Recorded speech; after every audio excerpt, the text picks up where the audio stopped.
Perkenalkan, namaku Brigita.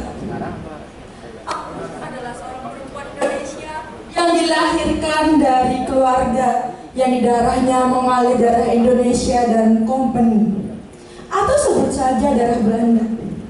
Teman-temanku selalu memanggilku demikian, Company.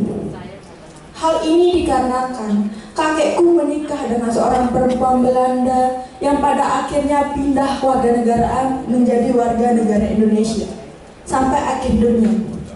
Dan beliau sangat mencintai keberagaman di negeri yang sangat indah ini. Meskipun kulitku tidak seputih kulit anak Belanda pada umumnya, tapi percayalah bahwa Uti atau nenekku adalah seorang noni. Saat aku kecil, kakekku selalu bercerita tentang bagaimana toleransi dirajut sedemikian rupa oleh nenek moyang bangsa Indonesia. Saat Indonesia lahir, kakekku mendapati pendeta berhati ramah, rahib rabi berwajah sangat seberingah, dan ulama kiai pun hanyut dalam petik takbir yang megah. Kira-kira begini ceritanya. Di depan sebuah ruang persalinan tempat Garuda akal lahir, masing-masing dari pendeta, ulama, dan kiai pun hanyut dalam doanya masing-masing. Tak ada yang saling tuding, tak ada yang saling caci, tak ada saling sikut, bahkan tak ada saling bunuh. Mereka sibuk dengan doanya masing-masing, seraya akan menunggu lahirnya sang Garuda. Dan semua orang juga sibuk dengan rasa gembiranya akan kelahiran sang Garuda. Ini Indonesia, sebuah republik yang lahir bukan hanya karena jasa saudara-saudariku di ujung timur dengan kekayaan alamnya, bukan juga karena jasa saudaraku di Jawa dengan kerisnya, ataupun mandaunya, rencongnya, badiknya, dan golongnya.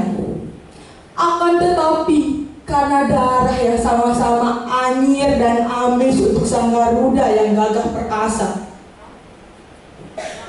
Aduh, saat Garuda masih balita,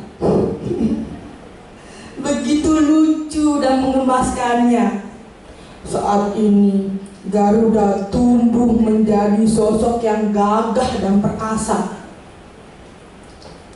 Dahulu demi merawat Garuda, Papua menyumbangkan emasnya, Kalimantan menyumbangkan batu baranya, Riau menyumbangkan gas alamnya, Sumatera menyumbangkan kekayaan alamnya, Jawa menyumbangkan pemikirannya, dan masih banyak lagi pulau-pulau yang menyumbangkan hal yang mereka miliki demi tumbuh kembang sang Garuda, agar Garuda bisa mengangkasa, mengepakkan kedua sayapnya pada langit bineka.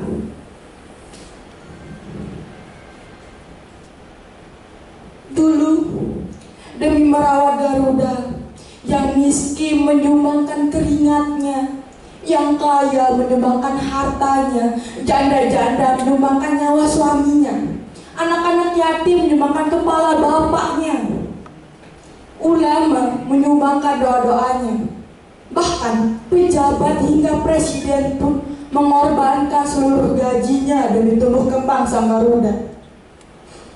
Berharap suatu saat nanti Garuda bisa mengangkasa, melanglang jagat raya, meneriakan bineka dan menggetarkan dunia. Begitulah cerita kakek padaku. Akan tetapi ketika aku beranjak dewasa, kau tahu apa yang kudapati? Yang kudapati saat usia Garuda menginjak usia rentannya,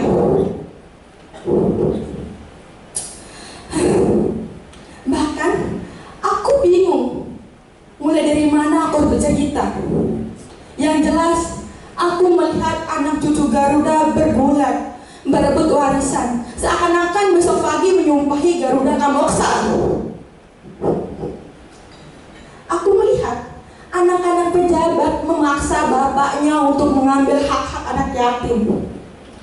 Aku melihat anak-anak pejabat banyak yang memukuli bahkan membunuh sesama saudara seumatnya. Aku melihat yang tak suka sholawat menghujat yang bersolawat. Aku dengar yang salah teriak Allahu Akbar, yang benar teriak Allahu Akbar juga. Aku jadi bingung harus ikut yang mana. Begitu riuh bumi pertiwi ini kurasa, membuat bising di setiap sudut memori otakku. Aku banyak sekali membaca dan mendengar berita yang sudah tidak bisa lagi kutampung dalam otakku sendiri. Mulai dari aku mendengar seorang guru dipenjara oleh muridnya. Aku mendengar seorang guru dibunuh oleh muridnya. Aku melihat istri jenderal menganiaya petugas bandara.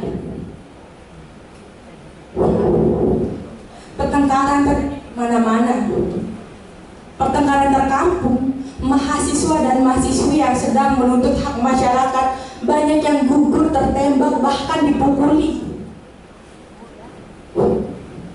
Aku melihat orang seni mencabuli. Aku melihat hakim-hakim mulia dirusak wajahnya. Aku melihat para mahasiswa sibuk bertengkar dan memfitnah alma maternya.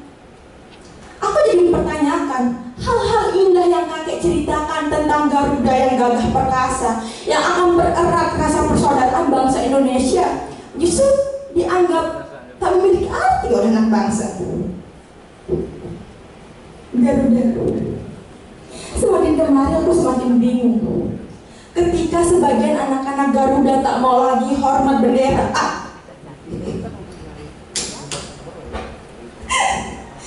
Aku pernah dengar seorang mengatakan hormat bendera adalah perilaku ahli neraka. Menyanyikan lagu Indonesia Raya adalah sebuah pengingkaran terhadap Tuhan Yang Maha Esa. Mengamalkan Bhinneka Tunggal Ika adalah kebodohan.